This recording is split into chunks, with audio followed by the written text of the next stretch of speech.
তিতাসের ভালোবাসা। ছোটবেলার বন্ধু বাবান ও তিতাস দুজন দুজনকে ছাড়া যেন চলেই না। তবে বেশিরভাগ সময়টাই কাটে ঝগড়া ও মারামারি করে। কোনোদিন এ ওর জামা ছিঁড়ে দিচ্ছে, কোনোদিন ও এর খেলনা ভেঙে দিচ্ছে। এই করেই ছোটবেলার দিনগুলি কেটে গেল বাবান ও তিতাসের। একটু একটু করে সময় গড়ালো, বাবান আর তিতাসও বড় হতে লাগলো। দেখতে দেখতে আরও 2 বছর কেটে গেল। দুজনেই মাধ্যমিক পাশ করে একাদশ শ্রেণীতে উত্তীর্ণ হয়েছে। তিতাস এখন আর বাবানদের বাড়ি বিশেষ আসে না। মা কিছু খাবার দাবার পাঠালে তা দিতে আসে মাত্র। ছোটবেলায় মা তিতাসদের বাড়িতে কিছু দিয়ে আসতে বললেই খেলায় মত্ত থাকা বাবান বলে উঠত, আমি পারবো না, তুমি যাও। আর এখন সকালে দুপুরে মায়ের রান্না শেষ হওয়া মাত্রই কিছু হোক একটা নিয়ে দৌড় দেয় তিতাসের বাড়ি। খাবার দিয়ে আসাটা তো অজুহাত মাত্র। তিতাসদের বাড়ি গিয়ে তার দুচোখ শুধু তিতাসকেই খোঁজে। দেখতে দেখতে 12র গণ্ডি পেরিয়ে এবার তারা কলেজে প্রবেশ করবে। এতদিন পর্যন্ত তিতাস গার্লস স্কুলে পড়ার দরুন বাবান চেয়েও তিতাসের সঙ্গে একই স্কুলে ভর্তি হতে পারেনি। দুজন এবার একই কলেজে, তিতাসের সঙ্গে একই সাথে কলেজে যাবে আসবে, ক্লাস করবে, এসব ভেবেই বাবানের দিন রাতে ঘুম যেন উড়ে গেল। তবে বাবান যেমনটি ভেবেছিল তেমনটি ঠিক হলো না। তিতাসকে সামনে দেখলেই ও যেন কেমন ঘাবড়ে যায়। একভাবে শুধু চেয়ে থাকে, মুখে কিছুই বলতে পারে না। আর তিতাসও কিছু বলে না। ওদের কলেজ 5 মিনিট হাঁটা পথেই রয়েছে একটি ছোট্ট নদী। কলেজের দোতলা বিল্ডিং থেকে স্পষ্ট দেখা যায়। ক্লাস অফ থাকলে তিতাস সেই নদীর পাড়ে গিয়ে সময় কাটায়। বাবানও ভাবে নদীর পাড়ে গিয়ে তিতাসের সঙ্গে বসে সময় কাটাবে, কিন্তু চেয়েও তা পারে না। বাবান অনুভব করে একই সঙ্গে দুটি বিপরীতমুখী শক্তি যেন তার মনের ওপর অতপ্রতভাবে কাজ করছে। একটা তিতাসের প্রতি তার আকর্ষণ বাড়িয়ে তুলছে, আর একটা তার কাছে যেতে বাধা দিচ্ছে। এমনই একদিন বাবান তিতাসকে ডেকে বলল, নদীর ধারে যাচ্ছিস? চল, আমিও যাব। তিতাস তাতে আপত্তি জানালো না। দুজনে গিয়ে শান্ত নদীর পাড়ে গিয়ে বসল। তিতাস বলল, তুই আজকাল আমার সাথে কথা বলিস না কেন? এই প্রশ্নটা যেন তিতাসের থেকে বাবান আশাই করেনি। তিতাসই তো ওর সঙ্গে কথা বলে না।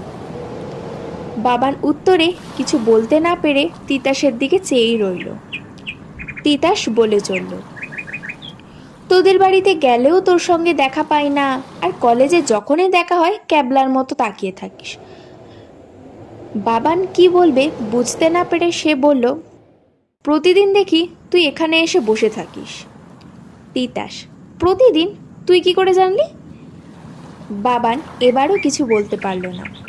তিতাস, নদীর যে এতটা সৌন্দর্য তা আমি আগে কখনো বুঝিনি। আজকাল তো দুপুরের পর ক্লাসগুলোর আর করতে ইচ্ছা হয় না, শুধু মনে হয় এখানে এসে বসে থাকি। ইস, আমার বাড়িটাও যদি এই নদীর পাড়েই হতো। বাবানকে অন্য মানুষকে দেখে তিতাস বলল, কি রে, কি ভাবছিস? ছোটবেলার বন্ধু তিতাসের জন্য সে একটি নদী কিনবে ভেবেছে, কিন্তু একথা তো আর তিতাসকে বলা যাবে না, শুনেই হয়তো সে হাসবে। বাবান বলল, এখানে নৌকা চড়া যায়, যাবি? বাবান একজন মাঝি কাকুকে ডেকে নৌকায় চড়ে বসলো দুজনে। নৌকা চড়ার অভিজ্ঞতা দুজনেরই প্রথম। কতদিন পর যেন তারা দুজনে আবার এতটা সময় কাটাচ্ছে একসাথে। তিতাস নৌকায় বসে হাত দিয়ে জলের স্রোতের ওপর আলপনা কাটতে লাগলো।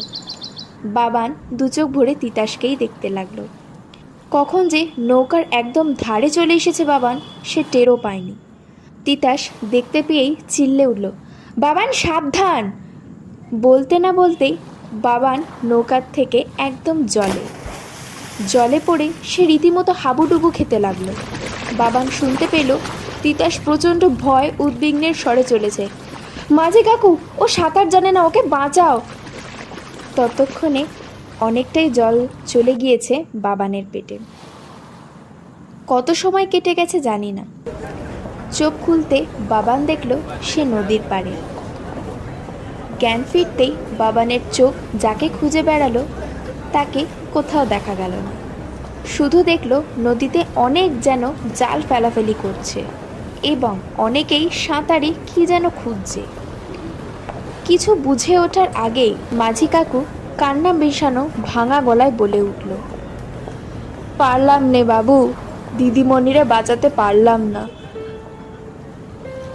তুমি জলে পড়ে যাওয়াতে সাঁতার জানো না বলে সেও জলে ঝাঁপ দিল। সঙ্গে সঙ্গে আমিও ঝাঁপ দিলাম। ভাবলাম দিদিমণি হয়তো সাঁতার জানে, তাই আমি তোমাকে ধরেই নৌকায় তুললাম। কিন্তু নৌকায় উঠে দেখি দিদিমণিকে কোথাও দেখা যাচ্ছে না। আবার জলে ঝাঁপ দিলাম, কিন্তু ততক্ষণে দেরি হয়ে গেছে। বাবান যেন দু চোখে অন্ধকার দেখল। তিতাস তো কোনোদিনও জলেই নামেনি বলে দৌড়ে ছুটে গেল জলের উদ্দেশ্যে। এ কি হলো, ওর যে সব হারিয়ে গেল। এই না কিছুক্ষণ আগেই সে ভাবলো তিতাসকে সে একটি নদী কিনে দেবে, আর সেই নদী ওর তিতাসকে ওর থেকে চিরদিনের জন্যই নিয়ে নিল। যে নদীকে তিতাস এতটা ভালোবেসেছিল, বাবান ভাবতেও পারিনি সেই নদীও তার ভালোবাসাকে এতটা ভালোবেসে ফেলবে। এই ছিল আজকের গল্প। ভালো লাগলে অবশ্যই একটি লাইক করবেন এবং সাবস্ক্রাইব করে দেবেন।